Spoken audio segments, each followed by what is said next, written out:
12:03 p.m. Stay thirsty, my friends. Wait, that wasn't the line. Nonetheless, today we are talking about element 3 of 6, I believe, and that is quality sleep. Because a lot of us don't get enough of it, and it can sabotage weight loss.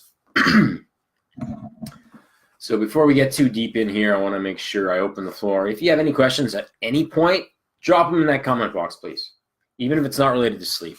So before we talk, I wanted to quickly update the challenge that we've got going on here. And this little mini challenge wraps up on February 20th with the final weigh-in. Tomorrow is our midpoint weigh-in.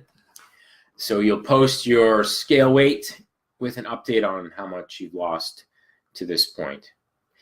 So to sweeten the pot for that challenge, because there's always that lull where people get 2 weeks in, super motivated, hit week 3 like this, kind of start to fall off. So to sweeten that pot, to bribe you, we've got a couple free delivery food boxes that are going to go to the winners. Double whammy, $87 value each. And I'm also ordering, Zach, welcome, ordering some replica wrestling belts that'll go out to the winning tag team as well.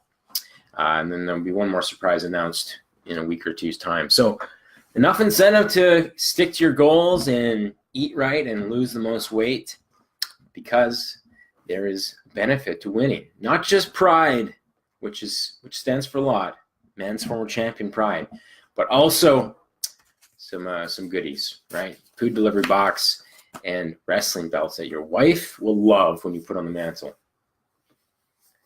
All right, let's go into sleep. So this topic near and dear to my heart, especially nowadays, because my kid in particular, Grace, the youngest, does not sleep very consistently. So we've had to kind of make do with what I do get, and I'm going through some of the strategies that I've used to make the most of it. So the first key on the board, circadian rhythms, right? Our bodies are programmed to go to bed and wake up at the same time, day after day. Yes, including weekends. And that's going to improve your sleep quality and also reduce the time it takes to fall asleep. Because you've probably been in that position where you've had a weekend where you stayed out too late, 1 o'clock to 2 a.m. in your younger days. Monday rolled around and you woke up at 7 or 8 and you just didn't feel right. That's because you messed with your circadian rhythms. You may have been a little hungover too. So Zach is one of those guys that doesn't need 7 hours, but for the rest of us, 7 hours is pretty much the minimum. You may have seen my post last week with that study done. A ton of people from different walks of life, and consistently they needed 7 hours, or they started to get negative effects like stress hormones going up. Hunger hormones goes up, which is going to make fat loss awfully tough if you're getting cravings throughout the day. And often lack of sleep, low sleep, and stress combine to really contribute to that. So you're going to get less cravings if you're getting your quality 7+ hours a night. All right. So number 2 is at least 1 hour before bed is to cut yourself off from sources of blue light, like a phone, like a laptop. You can get blue light filters on a phone. So I'd recommend at least turning that on a few hours prior to bed. But ideally, you're just, putting your electronics away 9:30, 10 o'clock so that you're sleeping by 11, because blue light reduces your body's production of melatonin, which is what helps you fall into a good sleep, right? It's a good one. So you can supplement melatonin. Certainly that's something I do regularly. Half hour before bed, it just kind of gets me in that zone, which if I'm watching TV wouldn't otherwise happen. All right. So that's one you can get anywhere. Zach's point is very valid. That's why you need to party on Friday, so that Saturday is a recovery day. Sunday you wake up on a regular schedule, and Monday is perfectly fine. I actually can't argue with that logic. That makes sense. So there's only 2 of you on, 3 of you. Oh, 2 of you. So someone dropped off already. Oh, slackers. Look at this group. Disappointing. All gung-ho in week 2. Week 3 rolls around, they're face first in a McDonald's cheeseburger. All right, so that number 2 is that routine. So going to bed at the same time, but also cutting off your electronics, maybe reading, doing something that's going to relax you an hour out from bedtime. And 3 is to supplement with melatonin if need be. So there are 6 steps that I go about as part of my sleep routine that can hopefully help you as well. So the first one is actually more in line with your circadian rhythms, is to get a lot of sun exposure in the early part of the day. It's hard during the winter, right? You go to work, it's dark. You leave work, it's dark. But in a perfect world, you get out at midday, even if it's cold, and get some sun exposure. No sunglasses or sunscreen. So winter, it sucks. Maybe supplement vitamin D in this case, or go to a tanning bed. Yes, once a week, 8 to 10 minutes. That's going to give you that UVB exposure, vitamin D, all good things in moderation. Obviously, tanning yourself orange is not what I'm recommending.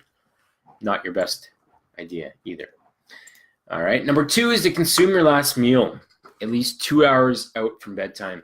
When you've got a full stomach, a heavy meal prior to bed, it's going to affect that hormonal release, growth hormone, melatonin, but also just feeling full is not a nice environment to go to bed in. So certainly don't go to bed starving, because that'll be the opposite effect, but have that somewhat light meal 2 hours prior to bed. This also kind of forces you to cut back on that snack time that people usually indulge in prior to bed. So the third piece is what I already mentioned, is to go to bed and wake up at the same time, if possible, within a half hour, 7 days a week. Okay. And the next 3 are a little more, well, this one in particular is something that probably people won't want to do, but a warm shower or hot bath, maybe Epsom salts, super zen-like, 30 minutes, 60 minutes prior to bed. Because your body heats up so much, it has to cool down. That really relaxes you at that point when it returns to a normal temperature. So if you really struggle to cut yourself off at night, warm shower, bath can actually be a helpful tip, okay? Then go to bed before 11 p.m. There's some research that shows you get kind of a stress hormone response after that time for whatever reason, and then you'll be harder to fall asleep again. So ideally, you're kind of in bed before 11 so that you're sleeping by then, especially if you got to get up by 6, 6 or earlier. I know that's a struggle for a lot of you. Josh being one of them. Gets his 5 hours right now with a baby. With a baby, you're going to have to ride it out for a bit. Unfortunately, that's the reality unless you've got a good sleeper. It's just going to be one of those things where you get it where you can. Maybe a nap during the day if you have the schedule flexibility, but there's not much, surefire solutions for that. All right, that was pretty much it. Thanks for sticking it out, Zach. I think you're the last one standing. So we'll expect that a lot of you are going to watch the replay and do your homework on sleep, because what you eat, what you do in the gym, all good things, but if your sleep is terrible, you're driving on a flat tire essentially, right? This is one of those 3 key elements, and we're going to go into hormones next week in terms of sex hormones, right? Testosterone that your doctor will never test for, but you should. We'll look at ways to improve testosterone naturally, growth hormone naturally, and keeping your stress hormones at bay as well. So that is next Tuesday's talk. Again, we'll come to you at noon on Tuesday.